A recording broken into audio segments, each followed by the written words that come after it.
बिस्मिल्लाहिर्रहमानिर्रहीम। अस्सलाम वालेकुम व्यूवर्स, दिस चैनल में आप सबको welcome. I am Adeel Mansoor.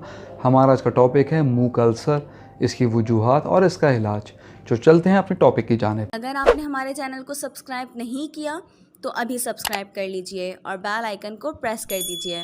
मुंह का अल्सर एक आम बीमारी है जिसे मुंह के छाले भी कहते हैं, जो तकरीबन हर दूसरे शख्स को हो सकते हैं। ये किसी भी उम्र के फ़र्द में हो सकते हैं, जिनमें बड़े, बच्चे और जवान शामिल हैं। अगर ये सीरियस ना हो तो चंद दिनों में खुद ही ठीक हो जाते हैं, लेकिन अगर ये ठीक होने के लिए लंबा वक्त ले लें तो इससे बड़ी परेशानी का सामना करना पड़ता है। मुंह का अल्सर अमूमन गालों के साइड या होठों पर नमूदार होता है। ये ज़बान के नीचे भी हो सकते हैं और अमूमन इनका रंग पीला या सुर्ख होता है। इनकी मौजूदगी में खाने पीने और बात करने में मुश्किल का सामना होता है, जिसकी वजह खाने पीने बेहतियाती और हिफ्ज़ान सेहत के उसूलों पर अमल ना करना हो सकता है। ये कैंसर के छाले नहीं होते, इनकी अलामत मुख्तलिफ होती हैं, लेकिन अगर कोई छाला ज़्यादा अरसे तक बरकरार रहे तो ऐसी सूरत में आपको एहतियात करने और डॉक्टर से कॉन्टैक्ट करने की ज़रूरत है।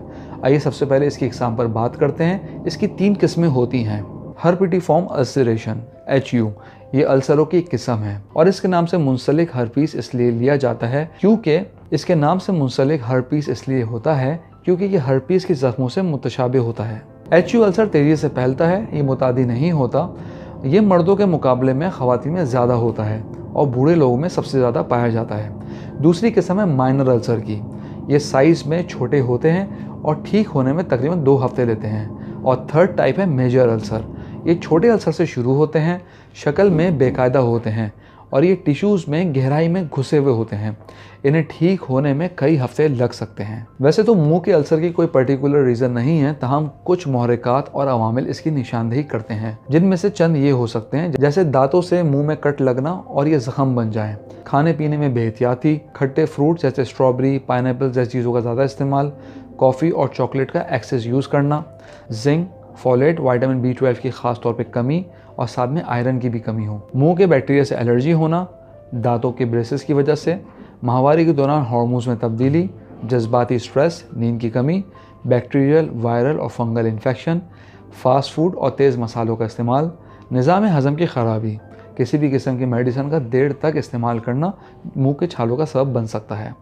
अगर हम इसकी ट्रीटमेंट की बात करें तो सबसे पहले ये चेक करना चाहिए कहीं आपके दांत टेढ़े मेढ़े और नोकीले तो नहीं, जिसकी वजह से ज़बान या मुंह का मसूड़ा रगड़ खाता हो, जो छालों का सबब बने। इनको ठीक करने के लिए डेंटिस्ट से रुजू करना ज़रूरी है। खाने पीने की आदत में तब्दीली लाइए, कफ से बचिए, दही, पानी, हरे पत्ते वाली सब्जियों और फलों का इस्तेमाल ज़्यादा कीजिए। इसके अलावा विटामिन B12 और फॉलिक एसिड का इस्तेमाल मुफीद है। अगर इसकी हम होम्योपैथिक ऑप्शंस की बात करें तो पहली दवाई है बोरेक्स 30, ये बहुत इफेक्टिव है मुंह के छालों के लिए, इसे दिन में 3 बार ले सकते हैं। सेकंड मेडिसिन है मर्कसोल 30 और थर्ड मेडिसिन है नाइट्रिक एसिड 30।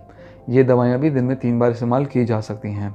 गार्गल्स के लिए कैलेंडुला क्यू और एक्नेशिया क्यू बहुत इफेक्टिव हैं। इन दोनों के 30-30 कतरे 1 कप पानी में मिला के इससे गार्गल्स करें, इससे जल्दी हीलिंग हो सकती है। व्यूअर्स, इसके अलावा मैं बताता चलूँ, अगर आप मॉलेज मैगजीन के मेंबर बनना चाहते हैं तो दिए गए व्हाट्सएप नंबर पर अपना नाम और शहर का नाम लिख के व्हाट्सएप कीजिए और हर महीने मॉलेज मैगजीन अपने मोबाइल पर पढ़िए। हम उम्मीद करते हैं आज की वीडियो आपको पसंद आई होगी। कमेंट बॉक्स में अपनी राय से ज़रूर आगाह कीजिएगा।